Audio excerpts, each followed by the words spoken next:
The mist arrived before daylight, and the stillness of the road was disturbed only by the faint chime of a milk bottle against stone. Inside a cramped kitchen, a kettle shrieked above a gas burner, while a mother in curlers and a wool sweater stirred oats with one hand and turned the radio knob with the other. The BBC voice broke through the crackle, measured, composed, unwavering. It was the tone of a nation pausing, rebuilding moment by moment. This was Britain in the 1950s, still rationed, still subdued, yet filled with patterns and customs that stitched daily life with fragile dignity.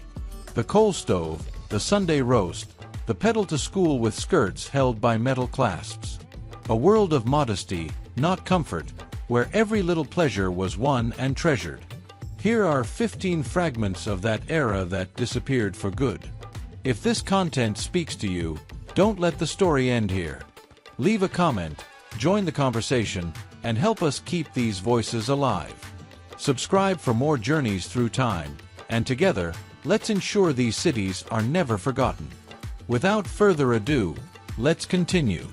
Before television claimed dominance, the wireless was not only amusement but fellowship. It rested on a polished cabinet or the mantel, warm beneath the fingers, faintly glowing, vibrating with voices through static. The BBC Home Service delivered the day's events with restrained certainty, while the Archers, promoted as the everyday story of rural folk, turned into a constant presence from 1951 onward. Schedules were known by programs. Evenings carried quiet, the rattle of teacups, the crack of the fire, and relatives gathered, not speaking, only hearing. Father might lower the paper when something significant was announced. Mother went on knitting, needles tapping along with the theme. Children were hushed through the shipping forecast, though none truly understood what dog or Fisher on a German report meant. And when the anthem closed the broadcast, many rose in their own homes, not compelled, but by instinct. Central heating did not exist. Heat was produced, not delivered. Each dawn began with ceremony. Crumpled newsprint, sticks arranged like a fragile puzzle, and a shovelful of coal placed with care. The match hissed alive, releasing the known scent, part soot, part dust, part reassurance. Children rushed down, only to stop. Teeth clattering, toes stiff on the icy linoleum, they waited for the first wave of warmth. Coal scuttles were dragged in from the shed, palms smudged in the effort. The hearth was more than heat. It was the hub. Garments dried overhead. Bread was toasted with a fork extended straight into the flames. If smoke billowed, a newspaper was waved frantically before it until it calmed. Ashes were lifted into a tin bucket, tossed outside, sometimes scattered on frozen paths. Every flame lit was earned through habit, through knowledge, and through the rising expense of coal, which climbed year after year in the 50s as demand often exceeded supply. Though peace had returned, rationing endured as a shadow, shaping every dish and every choice at the stove. The conflict had ceased in 1945, yet meat, butter, cheese, and sugar stayed restricted deep into the 50s. Meat allowances finally stopped in 1954, nearly 10 years later. Every home carried a ration book with vouchers torn at counters. It was held like another form of identity. Shopkeepers, bakers, and butchers kept records, knew your face, and sometimes overlooked rules if an infant required more milk. Mothers turned into conjurers, stretching broths with oats, creating puddings from dried egg, and frying slices of spam as though they were steak. Sweets remained limited until 1953. Children queued with coupons, traded one along with a ha'penny, and received a single sweet or a few barley sugars in a wax wrap. It was not only lack, it was craft, appreciation, and refusal to waste. Even long after restrictions ended, many kept the books tucked away, just in case. There was a subtle wonder in waking to find 2 glass bottles standing neatly at the step, beads of moisture along their edges, foil tops pressed firm. The milkman had already passed, crate jingling in hand, traveling paths learned by heart. Deliveries arrived early, often before sunrise. In the coldest months, the cream would stiffen, raising the foil into a tiny frozen tower. Children ran to snatch the bottles before birds pecked through for a taste. The sound was familiar. Bottles clinking. The whistle of the deliverer. Footsteps crunching on gravel. Indoors, milk was more than tea. It was heated for breakfast, stirred into custards, folded into sauces, or whipped with sugar into mock cream. Plastic did not exist, nor preservatives, only milk, pure and nearby. And woe if you failed to rinse and return the empties. The ring of glass left unreturned carried a quiet disgrace no one admitted aloud. Long before the tones of cell phones, there were bells for recess, and those meant liberty. Playgrounds in the 50s were not softened or landscaped. They were cracked cement, perfect in their harshness. Children dashed until lungs burned, skin scraped, and never once thought to stop. Conkers were soaked in vinegar, then baked overnight for hardness. Jump ropes smacked the ground like drums, with rhymes every child carried in memory. Hopscotch was marked with chalk stolen from the board. Marbles clinked and spun like precious jewels. No timers, no helmets, no fluorescent jackets, just children, coats discarded, imaginations wild. And when the bell rang for lunch, they sprinted, skidding through mud, gasping, hoping the sponge was not drowned in pink custard yet again. Sunday was never an ordinary day. It was hallowed, patterned, and fragrant like nothing else. By noon, the whole dwelling thickened with aromas. Beef roasting, onions sizzling, cabbage collapsing in the pot, potatoes peeled by hand, carrots sliced on wooden slabs, and Yorkshire puddings rising or falling in the oven. No middle ground. Even if the week's food had been sparse, tins, toast, spam, Sunday was different. A cleaner shirt was worn. The best dishes were set, napkins unfolded, even gravy stirred with patience, thick, dark, true. Conversation was slight, not from strain but because full stomachs and warm rooms eased everyone into calm. Occasionally, with fortune, there was jam roly-poly or spotted dick. If not, tea sufficed. It always did. Amid the ruins of post-war Britain, the state built 1,000 modest tomorrows. Prefabricated houses, quick to assemble, plain in sight, but overflowing with optimism. 2 rooms for sleeping, a sitting room, a kitchen fitted with a shining electric stove. They called it modern, though the lavatory remained outdoors. You could hear a neighbor cough through the wall, smell their dinner when windows were ajar. Yet that closeness meant safety. Gardens were shared, unfenced. Socks dried on lines stretching between kitchens. Children borrowed toys, bikes, and biscuits freely. There were coal sheds and tin baths, linoleum floors, radios handed down. But the greatest luxury was space. A patch of grass, a step at the door, a roof to call your own. The sun seldom showed, but that mattered little. There were Butlins, Brighton, or Blackpool.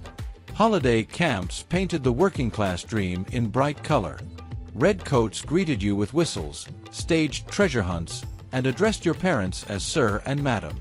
Chalets with thin partitions and tin sinks were shared, full English breakfasts devoured in echoing halls, pocket money spent on candy floss, donkey rides, and engraved keyrings from the shop.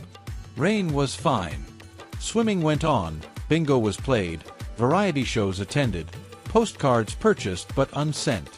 The beach was chilly, the sea gray, deck chairs stubborn. Still, those who were there recall it as flawless. Busmen wore tidy uniforms, flat caps, and carried ticket machines like armor across their chests. Click, click, and the fare was stamped. You climbed with coins ready, nodding at strangers who might later share gossip. Conductors announced stops like heralds. Oxford Circus. Piccadilly next. Children sat at the front, pretending to steer. Elderly women knitted at the back. Couples whispered above bags held close. If the bus jolted, someone chuckled. If it braked, apologies followed, even undeserved. On reaching your stop, you tucked the small slip into your coat, not to reuse, but simply because you did. It was part of traveling.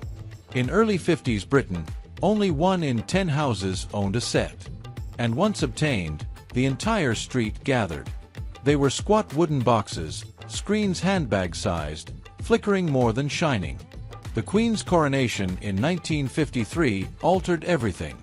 Suddenly, everyone longed for one. The aerial was angled with a bent hanger. Children sat inches away, watching history in ghostly monochrome. Morning shows did not exist. Broadcasting began in the afternoon and ended before midnight. Those still awake witnessed the test card fade into black, accompanied by a low hum. When the anthem played, people stood, not ordered, but because it felt right. There was a stillness only the 50s could hold. Not mere absence of sound, but a quiet thick enough to hear your mind breathe. When the last log cracked and the lamp clicked off, the world did not rush with noise.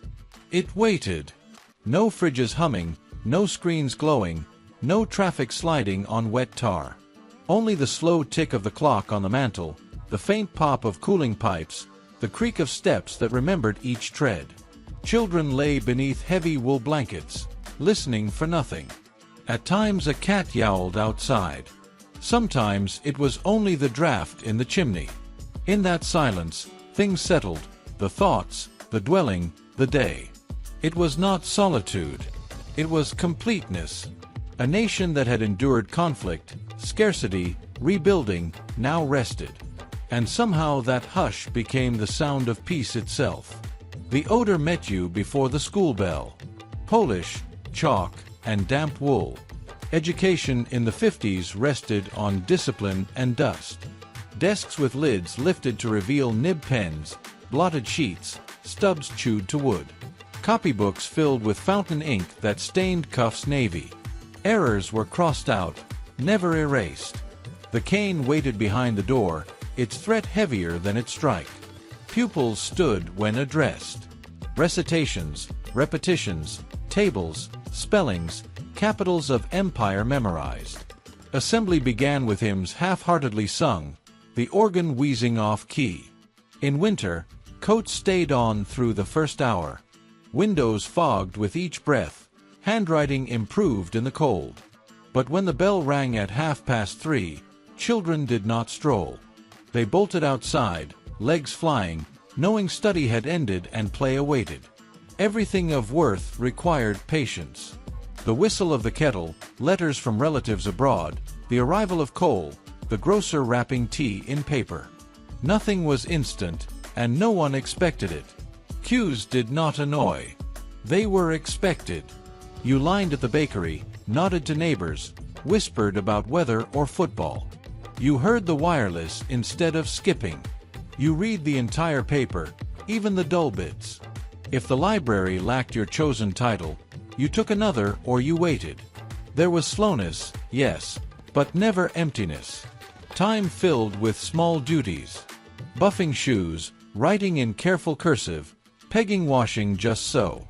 And since nothing arrived quickly, value deepened when it did.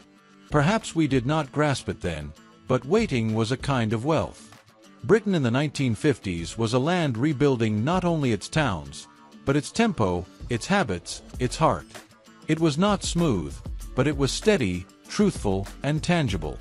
Warmth came from coal, solace from tea, delight from little quiet things, a paper sack of sweets, a postcard from Skegness, the scent of Sunday gravy. There was dignity in pressing a shirt flat, in queuing without protest, in completing tasks the hard way because it was the sole way. In the midst of this technological rivalry, one question rises above all others. Who truly controls the future? It is not just a contest of speed or efficiency, but a battle to define whose vision will guide the next era of innovation. Every breakthrough reshapes economies, redraws alliances, and rewrites the balance of global influence. History shows that empires are often built not by weapons or armies alone, but by the mastery of ideas and tools. From the printing press to the steam engine, from electricity to the internet, each revolution carried the imprint of the nations that dared to lead. The semiconductor frontier is no different. It may determine who sets the pace for decades to come. But there is also a darker side to progress. With every advance, the dependence on technology deepens, creating vulnerabilities unseen before. Nations now realize that losing this race does not just mean falling behind. It means surrendering sovereignty in an age where information is power. For the first time, the world is witnessing a technological shift so profound that it could eclipse every prior industrial revolution. The decisions made today will echo for generations, shaping not only economies, but cultures, identities, and even the way humanity perceives itself. If these memories moved you, don't let the story end here. Leave a comment, join the conversation, and help us keep these voices alive. Subscribe for more journeys through time, and together, let's ensure these cities are never forgotten. See you next time.